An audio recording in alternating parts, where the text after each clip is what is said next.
Prenez soin de votre jardin avec Oriange 3 en 1. La nouvelle innovation Solabiol. Insectes, acariens et maladies, un seul produit et c'est fini.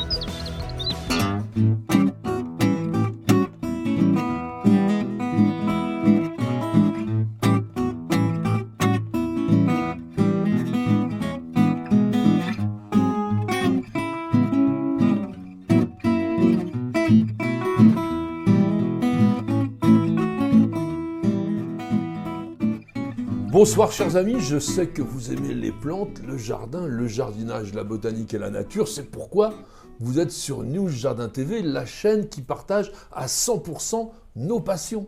Et j'ai l'énorme plaisir de vous recevoir ce soir pour le 129e numéro de notre émission journalière, Le Quotidien du Jardin. Cette émission vous est réservée pendant 24 heures, tout à fait gratuitement. Mais ensuite, si vous voulez consulter toute la collection, les 129 numéros, et ceci quand vous le désirez, eh bien, il faut une petite contribution et devenir membre de News Jardin TV, le club. Notre émission Le Quotidien du Jardin est particulière en ceci qu'elle répond chaque soir à l'une de vos questions. Et vous pouvez les poser comme il vous chante. Soit vous allez sur notre site internet www.newsjardintv.com sur lequel vous allez trouver toutes nos vidéos, bien classées selon des catégories précises, et puis il y a pas mal d'articles également, et de nombreuses photos. Et là, en haut à droite de la page d'accueil, figure la mention « Contact ». Vous cliquez là-dessus, et là vous pouvez nous écrire. Bien évidemment, la solution la plus facile consiste tout simplement à poster un commentaire sur l'une des quelques 1300 vidéos que vous regardez à loisir sur la chaîne YouTube. Et là, vous mettez une question. Et puis, je le répète et je le répète encore, nous avons besoin de photos chaque fois que le problème est particulier, notamment pour identifier une plante ou pour essayer de vous soigner une maladie, soit toute chose un petit peu bizarre que vous désiriez nous soumettre. Alors, ces photos, vous les envoyez par mail sur contact@newsjardintv.com. Un petit clin d'œil à ma jardinière qui se situe actuellement derrière la caméra et regardez le beau décor qu'elle nous fait tous les jours. Et vraiment, c'est un plaisir de vous recevoir dans cette véranda au milieu de toutes ces floraisons. On a l'impression d'être déjà au printemps. Nicole, merci beaucoup pour tout le travail effectué et je sais que vous l'appréciez aussi. Et c'est ensemble que nous choisissons vos questions. Et pour ce soir, c'est une question qui revient régulièrement dans vos courriers, donc on n'a pas de nom particulier à lui associer, mais je sais qu'elle vous intéresse tout particulièrement. Ça dit simplement cela: ma plante ne fleurit pas, pourquoi et que faire? À toute question d'apparence un peu simple, les réponses sont souvent multiples, parce qu'il y a de très nombreux facteurs qui influent sur la floraison d'une plante, par exemple. Sachez simplement qu'une absence de floraison signifie toujours un problème d'ordre physiologique. La plante ne se plaît pas, la plante n'est pas dans les conditions qu'il lui faut, la plante a subi un stress, et vous allez devoir faire un peu l'enquête pour savoir quels sont le ou les facteurs qu'il va falloir modifier. Avant toute chose, quelques petits mots sur la fleur. C'est l'organe reproducteur de la plante, enfin de ce que l'on appelle les angiospermes, les plantes à fleurs, et qui représentent quand même autour de 90% de la biodiversité végétale sur la planète. Depuis les observations en 1790 du célèbre romancier, mais qui était également biologiste et allemand, Georg Wolfgang Goethe, on sait que l'ensemble des pièces florales proviennent de la transformation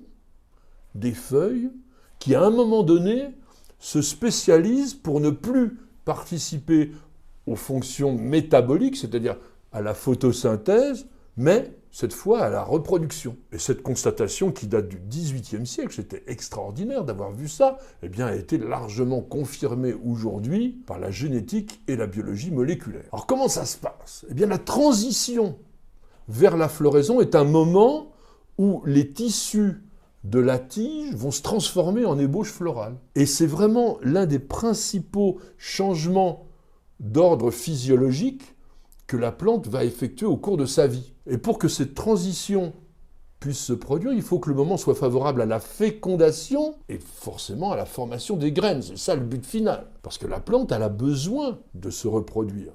Alors pour que se produise cette transition, la plante est capable d'interpréter des changements saisonniers de température, de photopériode, c'est-à-dire la longueur du jour ou de la nuit, et qui sont là les principaux signaux qui vont actionner le mécanisme de la floraison. Et cette activation est faite par ce que l'on appelle le florigène, qui est une hormone qui est produite par les feuilles et qui va agir sur différents gènes pour modifier la différenciation cellulaire. Au lieu de faire des feuilles, des bourgeons ou des tiges, eh bien les méristèmes vont se mettre à développer des tissus spécifiques pour faire des organes reproducteurs. Donc l'important, lorsqu'on est jardinier, c'est de faire en sorte que ce processus de transformation puisse débuter. Parce que ce qui est important de savoir, c'est qu'une fois que le processus est engagé, il n'est pas réversible. En revanche, le démarrage de l'événement qui va aboutir à la formation des fleurs nécessite des signaux qui sont largement influencés par l'environnement de la plante. Donc la température, la photopériode, comme je vous disais, les conditions de sol et d'exposition. Eh bien, nous allons maintenant examiner les différents éléments qui peuvent empêcher la plante de fleurir. Première chose, il faut une certaine patience avec le monde végétal dont le rythme de vie est quand même relativement lent. Et puis c'est un peu comme tous les êtres, vous avez la phase d'enfance, d'adolescence, et il faut être adulte pour arriver à la période de reproduction. Eh bien, il y a beaucoup de plantes qui restent immatures pendant plusieurs saisons, à commencer par les plantes vivaces. À partir d'un semis, il faut en général entre 2 à 4 ans pour obtenir la première floraison. Un arbuste qui a été multiplié par graines, lui, va demander au bas mot 4 ou 5 ans pour donner ses premières fleurs. Et puis les arbres sont encore plus lents. Il faut 6 à 10 ans en moyenne pour la plupart des arbres fruitiers, 15 ans parfois pour un ginkgo ou un magnolia, une glycine, et puis jusqu'à 20 voire 40 ans pour certains arbres comme les chênes. Maintenant, nous allons examiner les stress environnementaux parce que ce sont ceux qui influent directement, en général, sur la non-floraison. Première chose, si vous avez déjà une formation de boutons floraux, mais que vous les voyez sécher et tomber prématurément, le plus souvent, c'est un manque d'eau. Alors, pas forcément au niveau des racines, mais très régulièrement au niveau de l'air. Une hygrométrie insuffisante, donc un air trop sec, génère ce phénomène. Et cette sécheresse de l'air peut aussi être produite simplement par un courant d'air. Attention de ne pas mettre des plantes à fleurs, notamment les camélias et les rhododendrons par exemple, dans des courants d'air. Ça ne fleurit plus. Bien évidemment, une exposition trop ombragée va nuire à la floraison parce que la photosynthèse est réduite, il n'y a pas de lumière, donc ça ne produit pas. Et dans ces cas-là, la plante manque d'énergie tout simplement pour produire ces éléments floraux, qui sont beaucoup plus énergivores que la simple formation de feuilles ou de tiges. Dans leur grande majorité, les plantes ont besoin d'un ensoleillement pour produire leur floraison, mais vérifiez quand même l'origine des plantes. Et ça, je vous le donne régulièrement dans nos émissions. C'est important parce que, par exemple, toutes les plantes qui vivent naturellement dans les sous-bois, elles n'ont pas besoin d'être exposées en plein soleil. Le climat lui-même est aussi très important.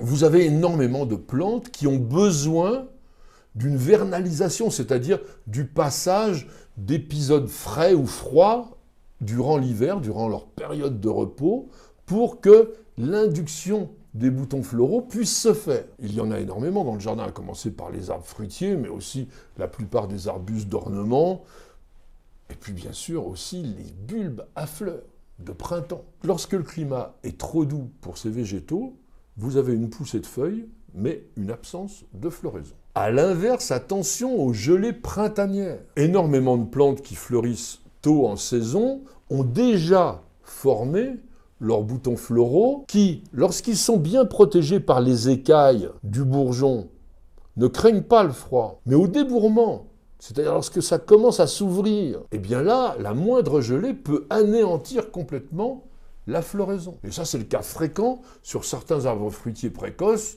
que ce soit les amandiers ou les pêchers, par exemple. On n'y pense pas suffisamment, mais la qualité du sol est aussi un élément majeur pour la floraison. Tout simplement parce que s'il est, par exemple, trop acide, trop alcalin, trop sec, trop compact, eh bien, vous n'allez pas avoir un métabolisme normal de la plante, et souvent, un manque ou une très faible floraison. Une petite chose pratique aussi que l'on oublie, c'est de ne pas planter trop profond. Très souvent, une plante qui a été nouvellement installée dans un jardin ne fleurit pas. Eh bien, vérifiez que la motte de racine n'a pas été enterrée de plus de 3-4 cm, ou que vous n'avez pas mis un gros tas de paillis tout autour. Parce que ça, c'est extrêmement néfaste pour la plante et ça gêne principalement la floraison. Autre chose très importante, surtout aujourd'hui, limiter les quantités d'azote. L'azote, le N sur les boîtes d'engrais, est l'élément qui est moteur pour la plante. C'est lui qui fait grandir, qui fait pousser les tiges et les feuilles, et cela au détriment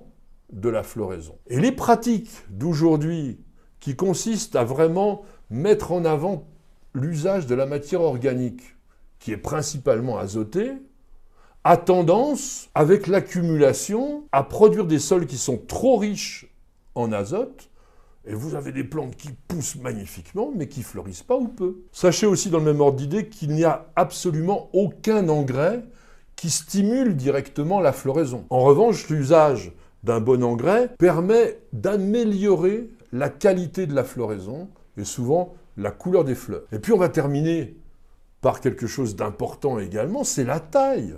Surtout tailler à la bonne période. Il faut savoir que des plantes comme les camélias, les azalées, les rhododendrons vont former leurs boutons floraux dans les 4 à 5 semaines qui suivent la défloraison. Il faut, si vous avez besoin de tailler, intervenir rapidement après cette floraison.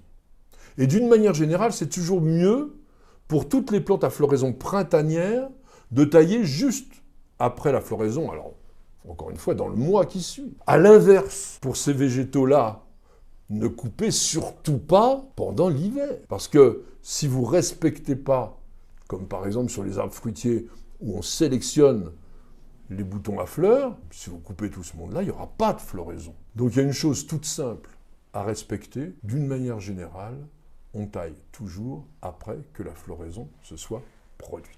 Merci à tous et à chacun de nous avoir suivis. J'espère que ce véritable cours de botanique et de jardinage à la fois vous aura intéressé et surtout vous aura apporté de quoi améliorer la floraison de vos végétaux. Je vous remercie de nous poser toutes ces questions aussi riches, aussi variées, qui nous permettent aujourd'hui d'avoir une véritable encyclopédie en vidéo du jardin et du jardinage. Mais pour avoir accès à ces pratiquement 20 heures de vidéos ininterrompues de conseils de jardinage, de présentation de plantes, eh bien il faut une petite contribution et devenir membre de News Jardin TV Le Club. Et ça, c'est extrêmement facile. Vous avez sur la page d'accueil de notre chaîne YouTube, là, en haut à droite, eh bien, il y a un petit bouton qui s'appelle « Rejoindre ». Vous cliquez là-dessus et ensuite, Google vous explique comment devenir membre du club.